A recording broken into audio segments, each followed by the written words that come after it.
Hi అండి. ఈరోజు వీడియోలో నా స్టైల్‌లో సైడ్ జాయింట్ టిప్స్ అయితే చెప్తాను బ్లౌజ్‌కి. ఫస్ట్ వచ్చేసి హ్యాండ్స్‌ని జాయిన్ చేసుకోవాలి. హ్యాండ్స్‌ని ఎలా జాయిన్ చేసుకుంటాం?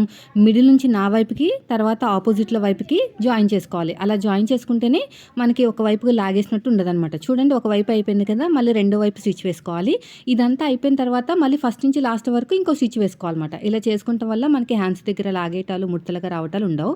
హ్యాండ్స్‌ని జాయిన్ చేసేటప్పుడు బ్యాక్ పార్ట్ నుంచి మాత్రమే స్టార్ట్ చేసుకోవాలండి. ఫస్ట్ హ్యాండ్ లూజు, తర్వాత ఆర్మ్ లూజు, తర్వాత నడుము లూజు, ఇవన్నిటిని ఈక్వల్‌గా చేసుకుంటూ ఇలా స్టిచ్ చేసుకుంటూ వెళ్ళిపోవాలి. రఫ్ ఇచ్చేసేయండి. ఎక్కడ కూడా ముడతలు రావు. మళ్ళీ ఇంకొక స్టిచ్ సైడ్ నుంచి వేసేసేయండి.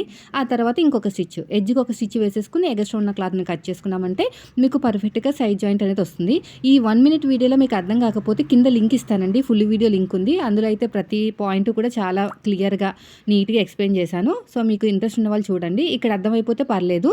మీరు ఎంత బాగా మార్కింగ్ వేసుకున్నా కూడా కుట్టేటప్పుడు ఇంకోసారి మార్కింగ్ వేసుకుని స్టిచ్ వేసుకోవాలి.